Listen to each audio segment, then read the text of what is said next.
So ఈరోజు nominations అంటే నిన్న నామినేషన్స్ ఆల్రెడీ నిన్న ఎపిసోడ్లో జరిగిన నామినేషన్స్లో భరణి గారు వర్సెస్ ప్రియా డిఫెన్స్ ఉండింది. పీక్స్ ఇలా చింపి చేతికిచ్చినట్టే. భరణి గారు చెప్పిన పాయింట్స్ 3 పాయింట్స్ చెప్పారు. షీ మేనేజ్డ్ అనే దానికంటే జరిగినట్టు మీరు చెప్పే పాయింట్స్ అన్నీ తప్పు అనేలా మాట్లాడింది. Her defence was sweet.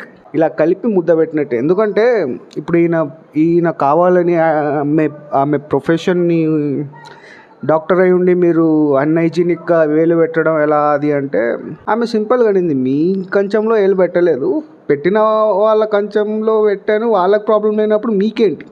దానికి మీరు డాక్టర్ ఉంటే ఇలా, డాక్టర్ లేకుంటే ఇలా ఉండాలి అని చెప్పలేరు. ప్రొఫెషన్ని అనవసరంగా తీసుకొచ్చారని నాకే అనిపించింది. అండ్ ఇంకో పాయింట్ ఏంటి, ఇదే అన్హైజీనిక్ గురించి మాట్లాడేటప్పుడు తను కూడా పాయింట్ లేపింది. దట్ మీరు కూడా కుక్ కదా, మీకు కూడా రెస్పాన్సిబిలిటీ ఉంది కదా, మీరు చేసే వంటల్లో హెయిర్స్ పడుతున్నాయి, ఇసుక పడుతుంది, మీరెందుకు అంత హైజీనిక్గా చేస్తున్నారు. That simple. He was defenceless, baseless అయిపోయింది అది. I love the defence. Priya చేసిన డిఫెన్స్ అయితే హైలైట్. ఆయన చేసిన నెక్స్ట్ నామినేషన్ పవన్ది కూడా నాకు అంత ఎక్కలేదు. It was also like okay. Bharani గారి నుంచి సేఫ్ గేమ్ అనిపించింది టు బీ హానెస్ట్.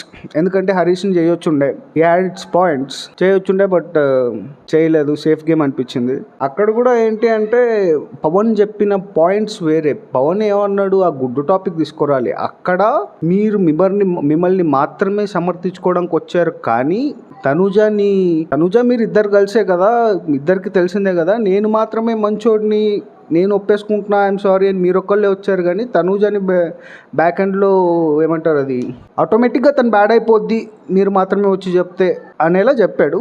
ఈయన దానికి ఇంకోటి ఏదో ఎటో తీసుకెళ్దాం, గుడ్డు టాపిక్ మీద నన్ను ఏమంటారు అది టార్గెట్ చేస్తున్నారు అని ఒక పోర్ట్రే చేద్దామని ట్రై చేశాడు. That did not go well. So నాకైతే ప్రియాది డిఫెన్స్ మాత్రం పీక్స్ అంతే.